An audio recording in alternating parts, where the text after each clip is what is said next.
When connecting a generator with a 3-prong twist lock receptacle to a transfer panel, you must ensure proper ground and neutral isolation to prevent backfeed and safety hazards. Firstly, verify the transfer panel type. An interlock, neutral or ground panel is what is needed. This type of panel has 2 separate neutrals and grounds, one for the utility and one for the generator. It is designed for generators with 3-prong twist lock receptacles. Now for the method for ground and neutral isolation. 1. Connect the generator transfer cable. Connect the 3-prong generator twist lock plug to the appropriate 3-prong receptacle on the transfer panel. 2. Ground the generator. Ensure that the grounding electrode conductor from the generator is connected to the ground busbar in the transfer panel. This establishes the generator ground reference.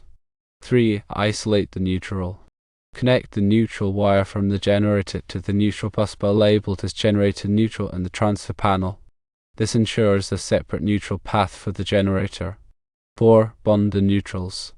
This is optional but highly recommended.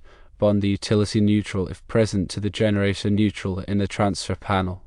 This creates a common neutral reference when both the utility and generator are supplying power. Some additional notes. The generator must be properly grounded to the earth.